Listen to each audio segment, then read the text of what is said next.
നമ്മുടെ ഷാങ് ഒരു ഗോഡായി മാറിയ എങ്ങനെ ഉണ്ടാവും? വെറും ഗോഡല്ല, തോറിനെ പോലെ ഒരു തണ്ടർ ഗോഡ്. ശരിക്കും ഇതേപോലെ ഒരു സംഭവം ശരിക്കും നടക്കുന്നുണ്ട്. ഷാങ് ആളായിട്ടുള്ള സേബർ എന്ന് പറയുന്ന ഒരാൾ നമ്മുടെ ഷാങ് ഇത് ഗോഡ് ഓഫ് തണ്ടറിൻ്റെയും ബ്ലേഡ്സിൻ്റെയും വാളാണെന്ന് പറഞ്ഞിട്ട് ഷാങ് ഒരു വാൾ കൊടുക്കൂ. അങ്ങനെ ആ വാൾ യൂസ് ചെയ്തിട്ട് പുള്ളി the god of thunder and blades ആയി മാറും. എന്നിട്ട് ആ പവേഴ്സ് യൂസ് ചെയ്തിട്ട് ഒറിജിനൽ ഗോഡ് ഓഫ് തണ്ടർ ആയിട്ടുള്ള നമ്മുടെ തോറുമായിട്ട് തന്നെ ഫൈറ്റിന് പോകുന്നുണ്ട്. എന്നിട്ട് ഷാങ് ആ വാളിന് റിയാലിറ്റിയെ തന്നെ മാനിപ്പുലേറ്റ് ചെയ്യാൻ പറ്റുന്നൊക്കെ മനസ്സിലാക്കിയിട്ട് തോറിന്റെ മിയോളർ തന്നെ മെൽറ്റാക്കി കളയുന്നുണ്ട്. പക്ഷെ അതിന് ശേഷമാണ് ഷാങ് തന്നെ മനസ്സിലാവുന്നത്, അതായത് പുള്ളിയുടെ ആളായിട്ടുള്ള Saber the god of blades and thunder എന്ന് പറഞ്ഞിട്ട് പുള്ളി കൊടുത്ത ആ വാള് ഒറിജിനലി കോസ്മിക് ട്യൂബ് ആണെന്ന്.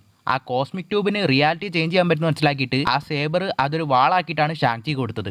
അങ്ങനെ അത് അറിയാതെയാണ് പുള്ളി അത് യൂസ് ചെയ്തിട്ട് തോറുമായിട്ട് ഫൈറ്റ് ചെയ്യുന്നത്. അതിനുശേഷം മെൽറ്റായ തോറിന്റെ മിയോളറൊക്കെ പഴയ പോലെ ആക്കി കൊടുക്കുകയും ചെയ്യും. ഇതിന്റെ ഡീറ്റെയിൽഡ് വീഡിയോ നിങ്ങൾക്ക് കാണണമെങ്കിൽ കമന്റ് ബോക്സ് നോക്കിയാൽ മതി.